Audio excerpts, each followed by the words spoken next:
creating about as many jobs as those other metros combined. So Bend hates to be compared to Boulder. We could have a whole hour conversation about this, but I think it sets us up another kind of foundation for our region performing well.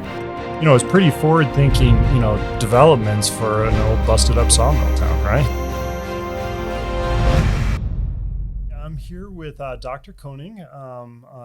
You and I had a chance to meet through a mutual client of mine recently, Mark Sternfeld. He introduced us and gave me a little background on what you were doing. I thought you'd be the perfect subject for this format. I think, your story and the story of what you're doing for that ReachAnother Foundation is incredible. And, I appreciate you coming in today to chat about it. It's a pleasure to be here, Brian. Well, thanks. So, to get started, I think it would be it would be interesting to learn a little bit more about you, how you found Central Oregon. I know that you were a general surgeon here for many years, correct? That's correct. Yeah. And then, you went into retirement to start what you were doing. But I'd love to hear kind of your origin story on Central Oregon and Bend and why it's home and when you found it. Well, I'm a native of the Netherlands. Okay. And I went to medical school in Amsterdam. Okay. And then when I was talking towards the end of my training to a couple of American students who were in my class, they were talking about this exam. And I said, well, there's no exam coming up. What are you talking about? They said, well, no, this is the ECFMG exam. And they explained to me that that's the equivalent of an American medical degree. Okay. And then I thought, well, if they can do that, I can do that too. So 3 months later, I took the exam and I passed. And 3 months after that, I was doing an internship in the Bronx in New York. Okay. And the medical school taught me medicine, but the hospital made a doctor out of me in 3 months. I was part of the Knife and Gun Club in the South Bronx in New York. Yeah. It was very intense, and I spent 5 years there. And then I decided to continue on my original goal, which was to travel around the world and wind up in Africa. Okay. And I had taken flying lessons and had a flight certificate, and I signed up with the Flying Doctors Service of East Africa, which is now Tanzania. Okay. And they said, well, if you make it here, then we'll take you. Yeah.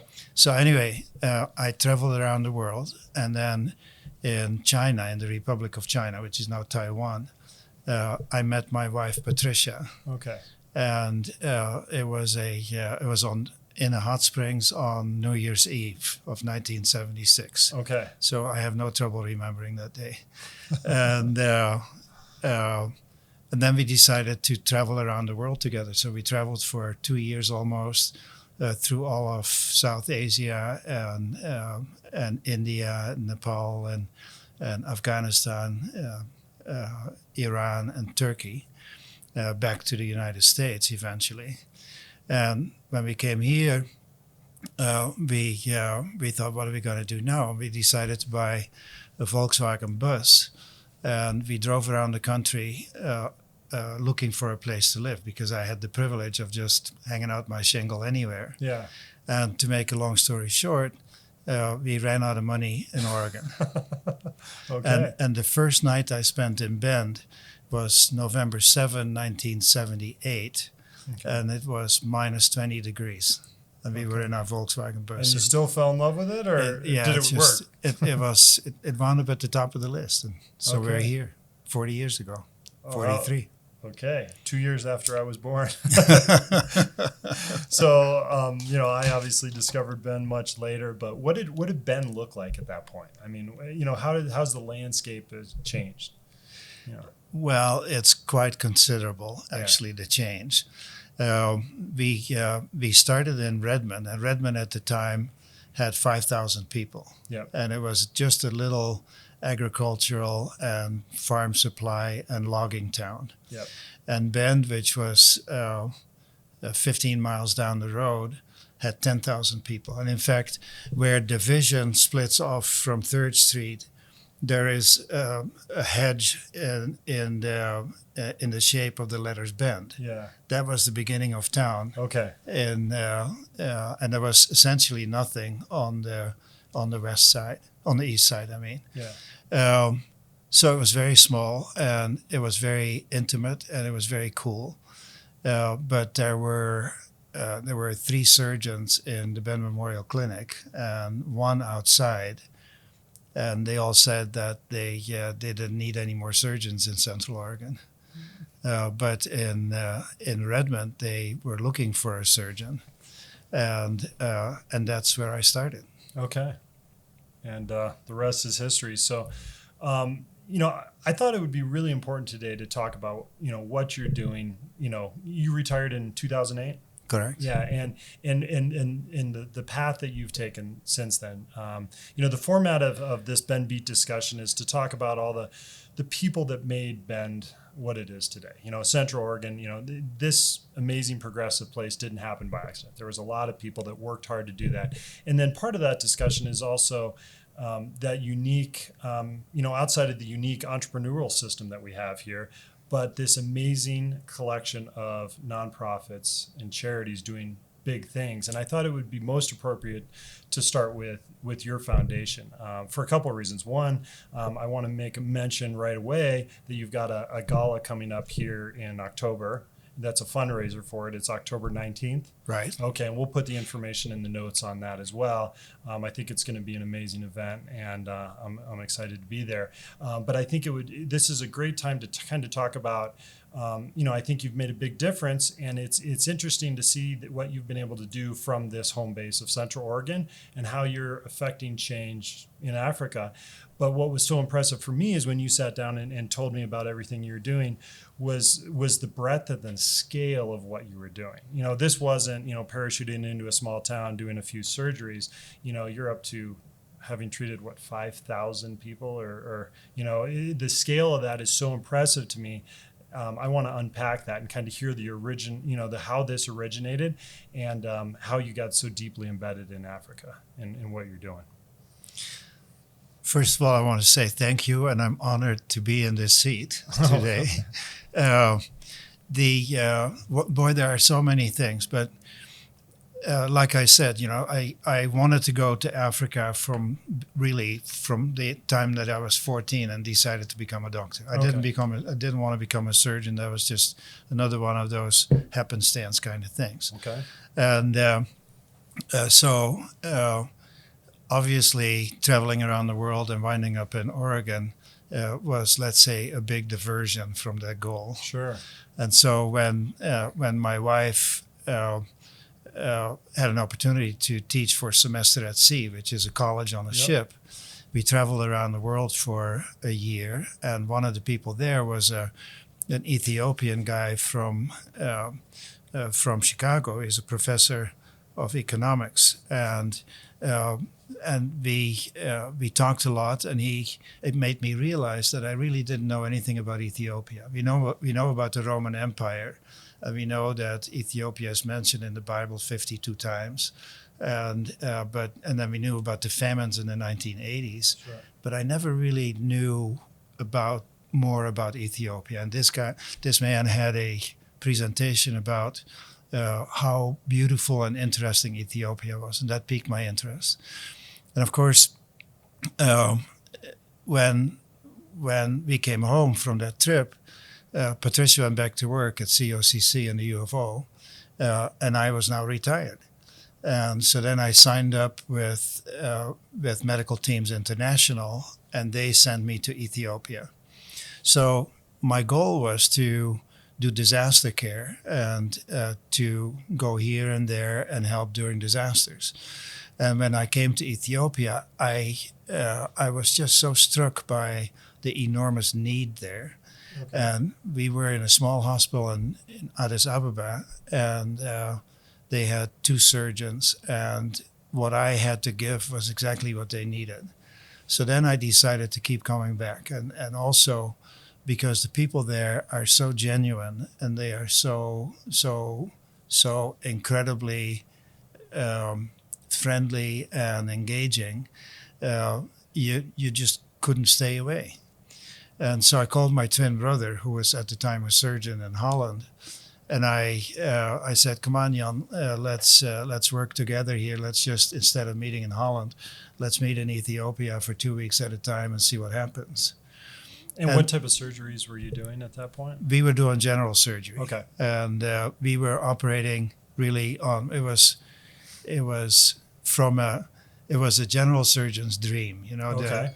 the pathology that you see there is incredible, and it's very advanced disease. So there are difficult problems to deal with. Yeah. And also there was just bundles of everything. Okay. And so the fortunate sort of the coincidence that that occurred was that the Norwegians had just started a training program for neurosurgery in Addis. Okay. And our little hospital was the only hospital that had ventilators. And ventilators are breathing machines that you need after surgery, especially for people that have been operated on the brain. And nobody in Ethiopia for 90 million people had any of that stuff. And so when the Korean hospital received 3 ventilators, they, I should say at that same time, they expanded their neurosurgery training program to include our hospital. Okay. And so I got to know all the neurosurgeons, and there was only one neurosurgeon in all of Ethiopia at the time. One neurosurgeon for Right. 90 million people. For 90 million people. And so we became friends with these guys who were residents, who were fellows in the neurosurgery program. And then I started seeing this parade of children with water on the brain. And that's hydrocephalus? That's hydrocephalus. Yeah, okay. And the hallmark of hydrocephalus is a very large head. Yeah. And then also the children get trouble with their vision, and their eyes are downturned. So you have a big head, and the eyes are looking down. So it's easy to diagnose, but that's also advanced disease. And I noticed that nobody paid attention to them. And so there were these, 17-year-old mothers with their third child who had hydrocephalus, and they were so forlorn and so at wit's end that I couldn't forget it. Especially since I knew that here, when you go for your well baby check, the doctor measures the head of the baby, and then it gets plotted on a chart. Yep. And that's your percentile line. And when you grow, you stay on that line. And the minute you veer off north, then they send you to the neurosurgeon, and you get an ultrasound now, and they know you have hydrocephalus. They put in a shunt and they fix it. So it's a relatively easy fix if caught early enough with our treatment here, right? It's like I like to think of it as the appendix of neurosurgery. Okay. So really, For neurosurgeons, this is a minor procedure, but like appendicitis, there are lots of complications that can happen with it, and of course it really, it's the most, even in the United States, the surgery for hydrocephalus is the most common surgery for neurosurgery on children. Okay. In Ethiopia, in the beginning, we calculated there would be 2,500 kids with hydrocephalus, which is a lot. In the United States, 3.5 times the population. There are about 1,000 children, so it was extraordinary. Mm-hmm. And they also, when I went to see the minister of health about this, he says, or they referred me to the Department of what do you call it, mental retardation. And I thought, And then I realized that the kids that survive are mentally retarded. So they don't have treatment options, so they're immediately going to that point. No, it didn't happen that way. They backed into that point. Okay. There was no treatment, and spina bifida is an open back, and that happens that's visible right when you're born. Yeah. So those kids never even made it on the scene. and the hydrocephalus kids get worse over time, and eventually the mother gets some help somewhere, but there was no help in Ethiopia, and so they either died or they became mentally retarded, and that's why they were categorized that way. Did I answer your question? Yeah, Yeah. absolutely. Okay, so then how did you go from that to the ReachAnother Foundation? You know, from recognizing the problem and starting with that to where you stand today, you know, how did that come about? Well, this has always been something I wanted to do. That's number one. So Okay. I had the drive to work in the tropic and to help. The second thing is that I had a vision. I realized that for Ethiopia to grow and do better, a lot of outside help was necessary. Yep. And my brother and I felt that we were in a position to actually bring significant skills. We could train people and move the ball forward. And so in 2009, Patricia and I went back, my wife Patricia, Yeah. and I went back to Ethiopia for 3 months and then another time for 2 months. And then at the end of that year, we decided to form the ReachAnother Foundation. Okay. And so we set out to do more than just go there by ourselves. My goal was to recruit all my friends to come with me to Ethiopia. And in fact, if you think about impact, we have taken over 150 people from Central Oregon with us to Ethiopia, Wow. and all of those have had a life-changing experience, and all of those come back, and when their life is just different. They tell me that if you go to Africa and you see what we are doing, then you can never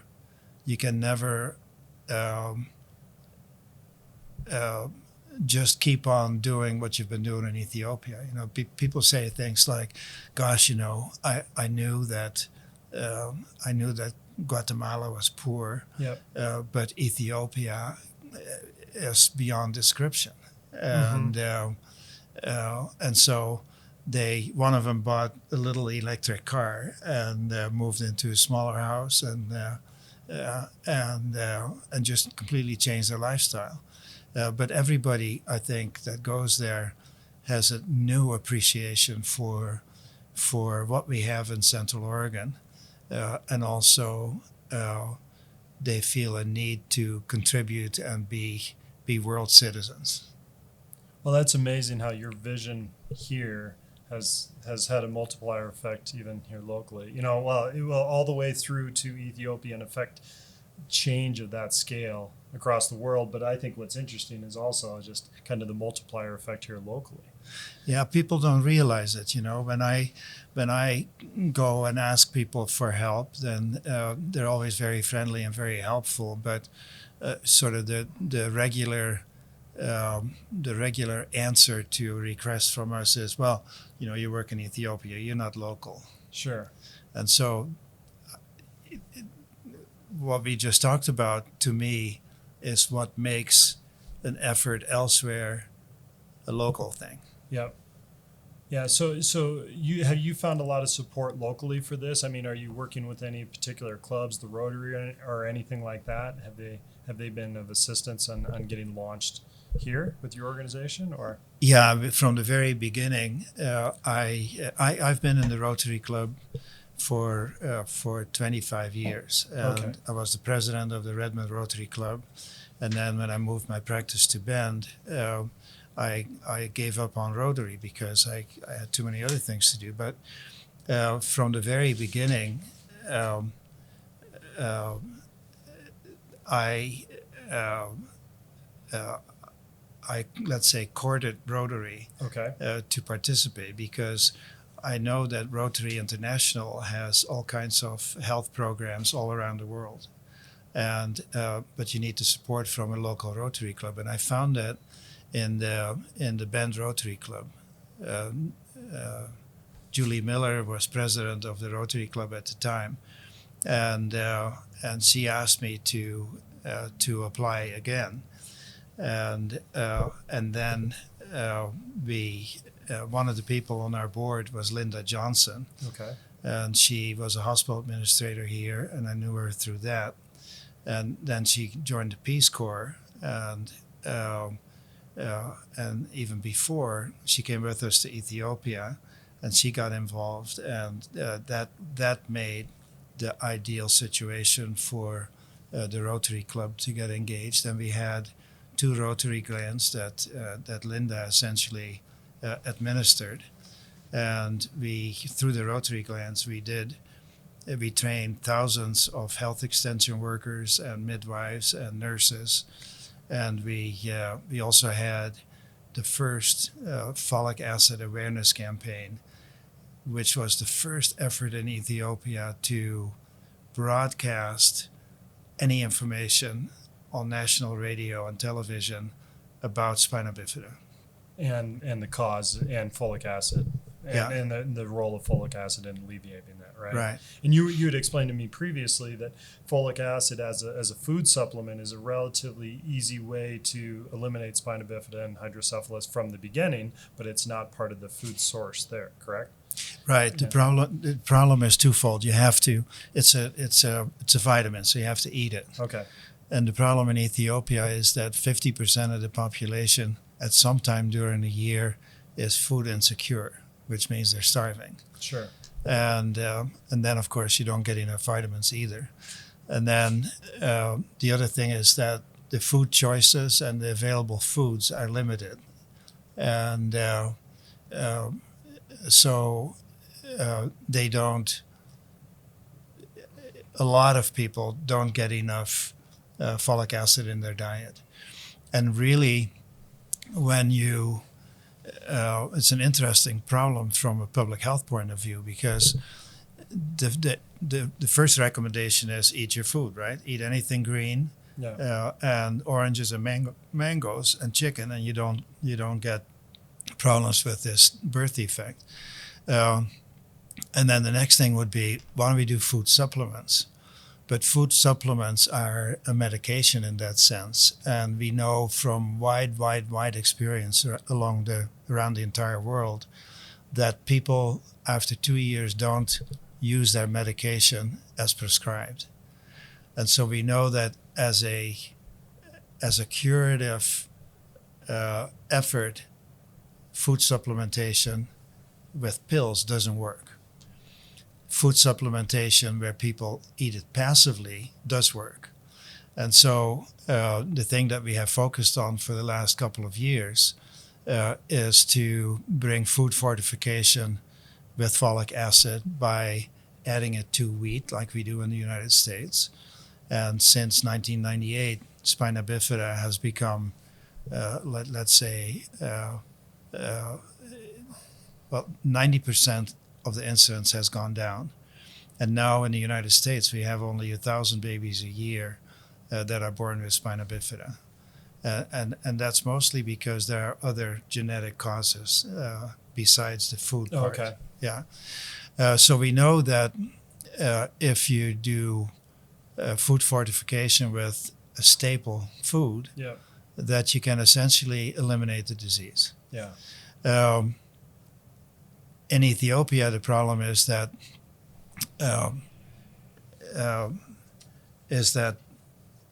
there's really only one food that everybody eats, because the farmers grow their own food, and that by itself makes food fortification impossible, right? Because you have to take the medicine to the farm and then you can give it to the patient. So that's not workable.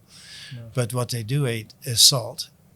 And so now we're working on salt fortification, and I can tell you more about that later if you're interested. So you've expanded this in so many ways. So you went originally doing general surgery, then you got involved with neurosurgery over there, and you ended up training neurosurgeons over there how to treat spina bifida.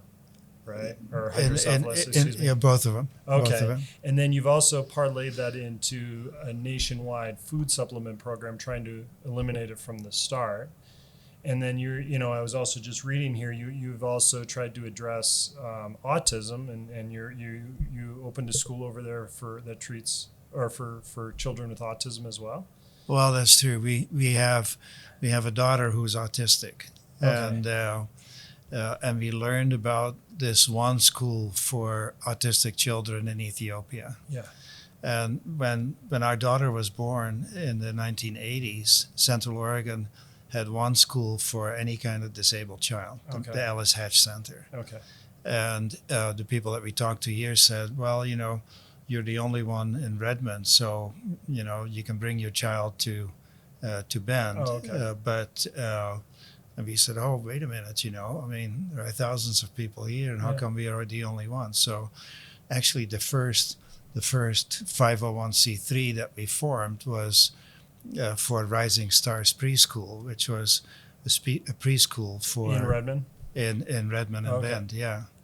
And that was Okay. the first, come to think of it. Anyway, we went to Ethiopia, saw the school, and then decided we wanted to help. And we had friends who, here's another one of those quirky things. So we had au pairs because Patricia was a professor and I was a surgeon, and Yeah. we needed help.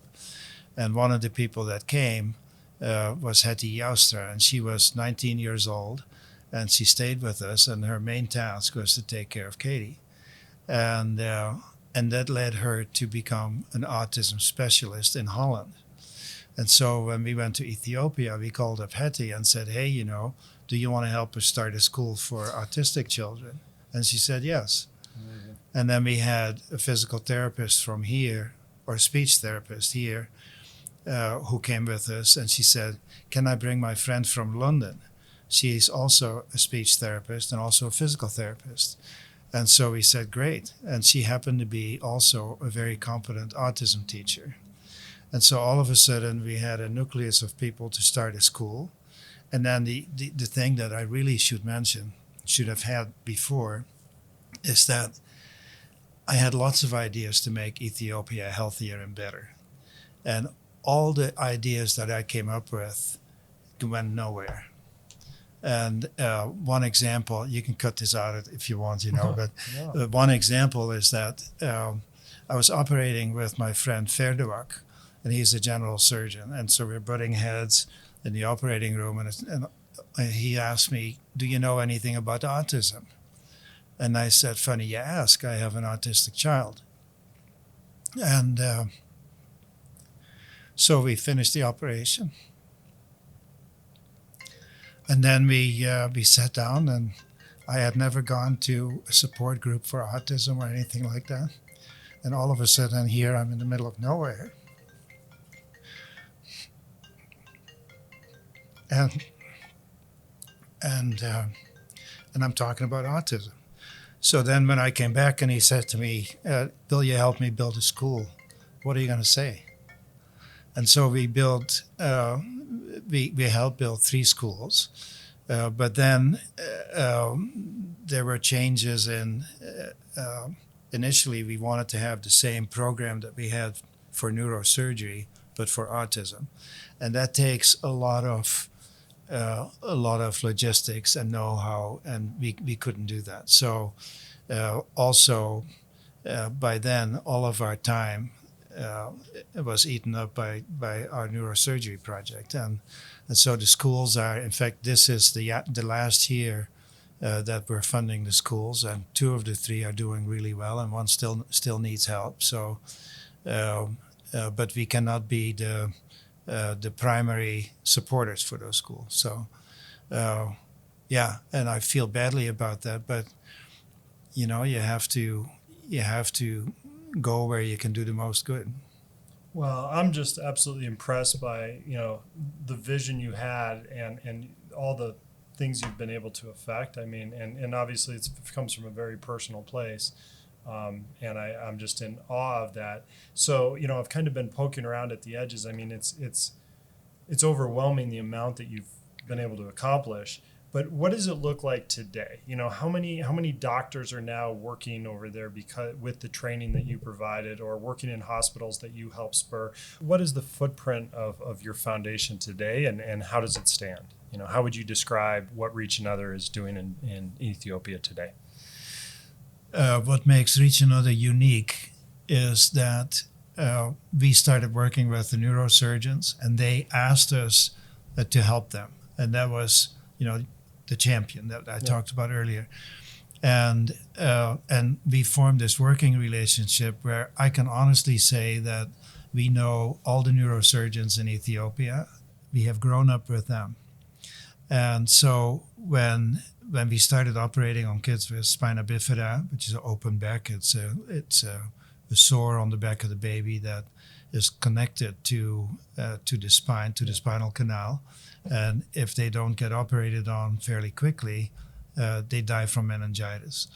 And so when we started doing these operations in a structured fashion with the surgeons in Addis Ababa, they became known. And we started seeing those children with spina bifida. And there were hundreds of them. And the hundreds of them that were operated on, for everyone operated, there were 2 or 3 or 5 that could not have surgery. So we had these waiting lists.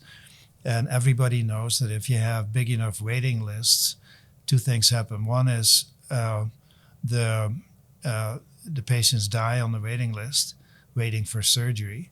And the other thing is that it creates a tremendous amount of friction in society. So the Ministry of Health became aware of these waiting lists and the trouble that caused for them. And so then they came to us and said, let's form a second program. And they said, we're going to build a center of excellence in pediatric neurosurgery at this other hospital. Will you help? So we helped them. And then they thought that the reason for doing this, from the minister's point of view, was to get rid of the waiting list, because then we'll be rid of the problem. Well, it just created more opportunity for these children to have care, but it didn't really address the waiting list. The waiting list went down from 800 to 300, which is still bad. And so then we had the Rotary grant, and we had the public relations effort about awareness of folic acid. And once that got on the radio, a week later, we were on the other side of the country, and people said, "Oh, we heard about you, with the Rotary." Yeah, we know about that. And then we also taught, with the grants, we taught several thousand health extension workers. And so all of a sudden there is an awareness sort of in the community. Yeah. And now we're at a point where we have operated on over 5,000 children over the last 10 years, but now we're operating on 2,500 a year.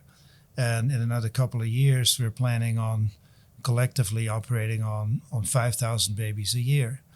And at the same time, and the 5,000 babies are through 5 centers of excellence that are built around neurosurgeons that graduated and have gone to different universities in Ethiopia. So we picked 5 around the country so that there will be sort of a relatively short distance for them to travel to get care.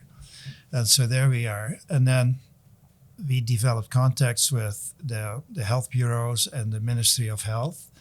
And last year, when one of the ministers of health came to our gala, we had a meeting the following day, and I asked them, what can we do to help you? And Dr. Jacob didn't blink an eye, and he said, bring me a workable plan to do food fortification and bring folic acid to everybody in Ethiopia. And I swallowed a couple of times and I said, okay, I mean, why not? And I'm not a public health person. And in fact, I know hardly anything about public health. And but I started working our network, and our friends in Brussels from the International Federation for Spina Bifida and Hydrocephalus had invited us to come to a meeting about genetics of spina bifida. It was in Austin. This was 2 years ago now. And so we went there, and there's this guy there who they said to me is Mr. Folic Acid in the United States. He worked his career was with the CDC, and he worked on birth defects. And he was an important force in bringing wheat fortification to the United States in 1998, and also in China, and he worked all over the world. Wow. And he's now retired, and he's sort of just like me, he picked a topic what seems like a very long time ago and never let go of it. So I got to talking with him, and then he got on the phone, we got on the phone, and we called this guy and that guy and that guy. And we called Nutrition International, and we called this guy in Ottawa, Canada, who is a food scientist, and he was working with fortifying salt with folic acid. We talked to him, and then we talked to the next guy. And what we found out was that in Ethiopia, everybody grows their own food. Yeah. So when people say, why don't you just give everybody folic acid? It's not industrialized agriculture. You can't do it. You can't, right. Yeah. And so there are some people that eat wheat in Ethiopia. It's about 20% of the population. And bread and pizza and buns are all very expensive luxury foods. So only rich people can afford to eat bread. And so when the ministry looked at fortifying food, one of their problems was that only the 10% that are the richest, or 15% that are the richest, would get it if you fortify flour. So in their socialist society, you can't do that. So wheat was not a good enough source, but everybody eats salt. Okay. And salt is made in the northern part of Ethiopia, and there is a salt flats that has 180 years worth of salt for all of Ethiopia. And so when the neighboring war with Eritrea happened, the salt supply from the sea salt was cut off. And then there was a salt rush to this salt flats, and there were hundreds of people that started their own salt producing companies. And that was a free-for-all. That was traumatic. But it worked, and there was a new salt supply. And then 10 years ago, the Ethiopian government started fortifying the salt with iodine. And after a lot of trouble, that is now working perfectly. Okay. Which is perfect for us, because now we have salt that is already being fortified, and we just want to add folic acid to it. Is it involved in the same process? Can you piggyback what they're already doing? You'll see at our gala, I have a little spray backpack that I got from my friend, the exterminator, who takes care of our house. Okay. And it's a backpack that you put on. And in Ethiopia, with that wand sprayer that everybody walks around your house with. Yeah. You know what I'm talking about? Yeah, absolutely. That kind of high-tech mechanism they use for spraying iodine on salt. So they have an iodine solution in the backpack, and they spray it over the salt pile. These guys walk barefoot over all these salt piles, and they spray iodine on it. And then somehow that works well enough so that 90% of the population, 95% of the population now has iodized salt. And so our working group with Mr. Folic Acid came up with a proposal for the Ethiopian government that we presented this April. And it was a roadmap for folic acid food fortification for all of Ethiopia. And after we made our presentation, there was incredible enthusiasm in the room. And then the ministry said, okay, now we're going to take it home and we're going to consider it. And then a month later, they produced a policy brief. The Public Health Agency of Ethiopia made a policy brief, which is basically sort of the roadmap for implementation for making laws in Ethiopia. And then, so we went on to the next thing, and the next thing was the MacArthur grant that maybe I've told you about. And then we came back to what are we going to do in Ethiopia?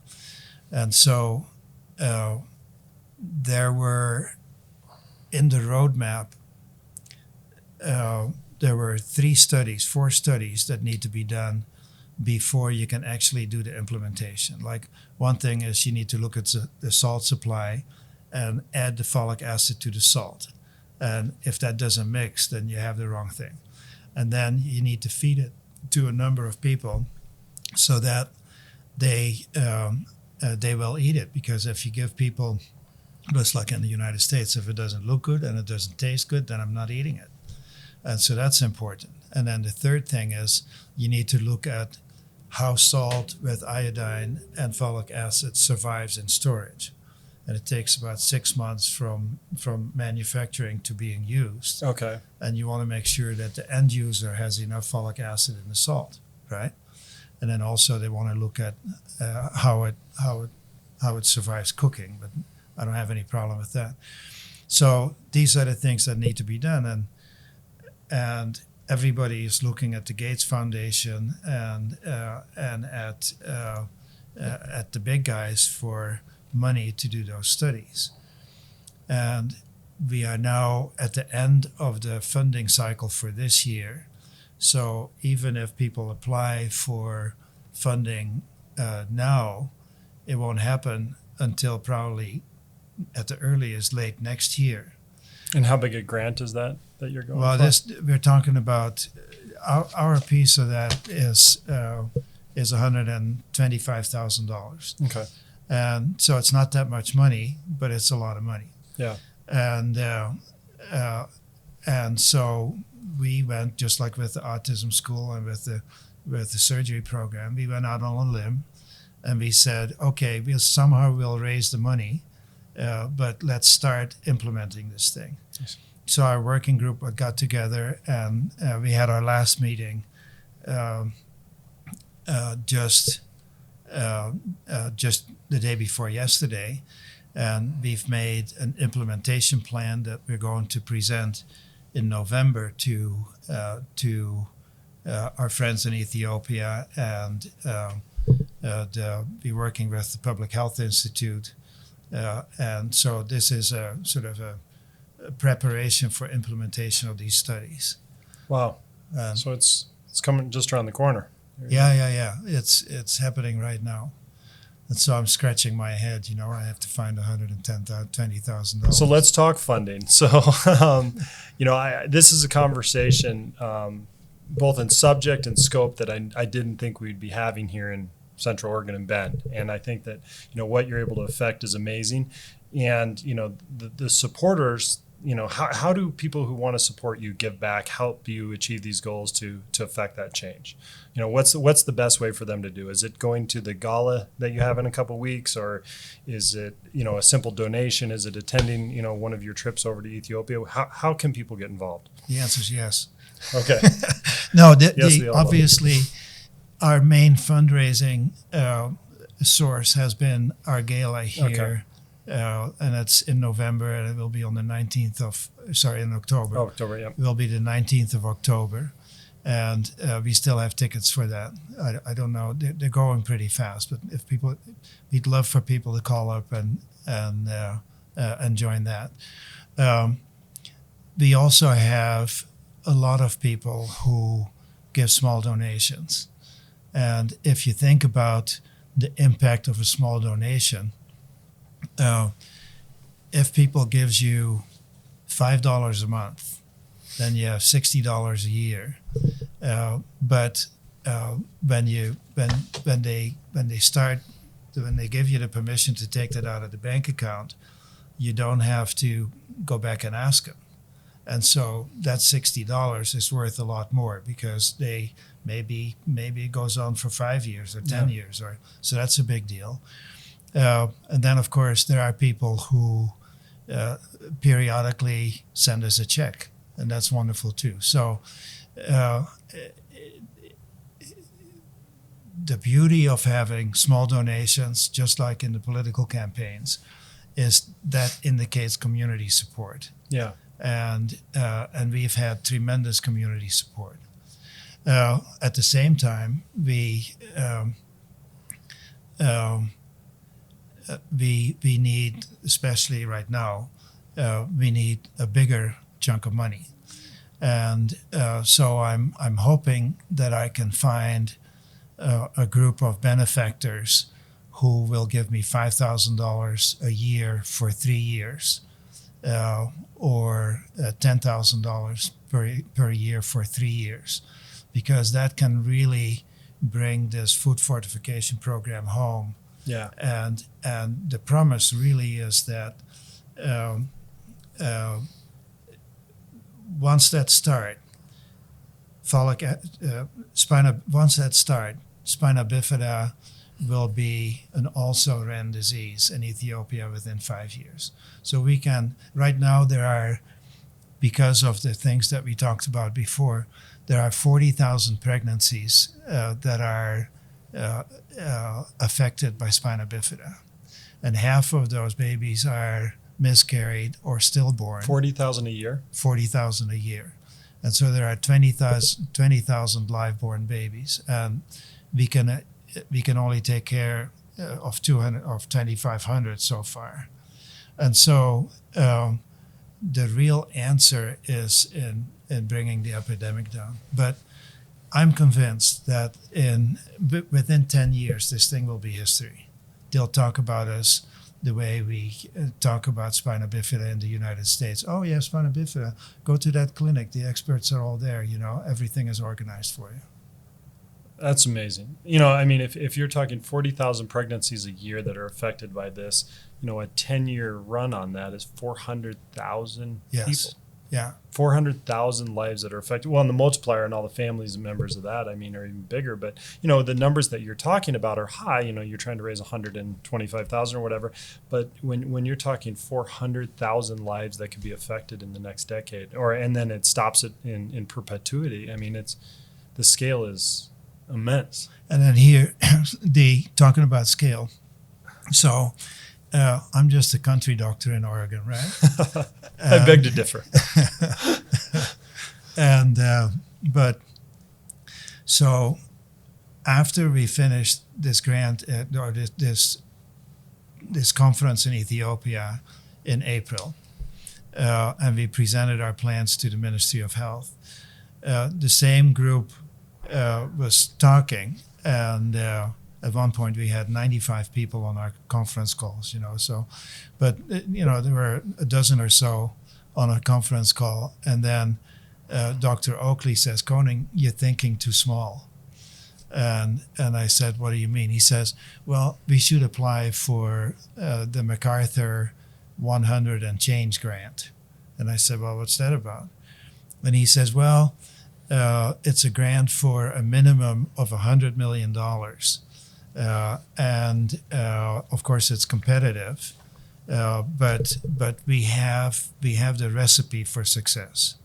And so then everybody said, "Okay." So we got busy, and especially the people from Nutrition International in Canada, Dr. Homero Martinez, he took this on with his team, and we worked like crazy. 4 or 5 conferences a week to put this program together for food fortification for basically the whole world. And what is marvelous about my colleagues is that they're the guys that know how many million tons of rice is bought in China, and how many thousand tons of wheat is smuggled into this country, and so that's real public health, in my opinion. And so we got together and we submitted our grant in August Of this year. of this year, and we just heard that we're in round 2. Amazing. So, but that means that we're going to bring wheat and rice food fortification to China and India and Nigeria and Ethiopia. That's sort of the and altogether there's I think 17 countries involved in the grant. We are looking at reducing spina bifida by 450,000 cases a year. And so, I mean, I was just on the panel, but the prospect is phenomenal.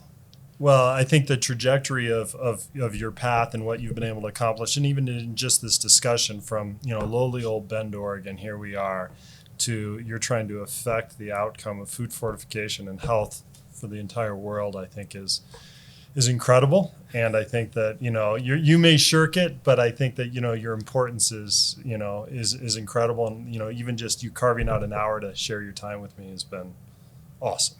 Yeah. Very enlightening, and hopefully we can kind of redirect some of our audience and light to your cause in some small way. Well, that's wonderful. Thank you, Brian. Okay, well, thank you for coming. Is there anything else you want to share before we go here?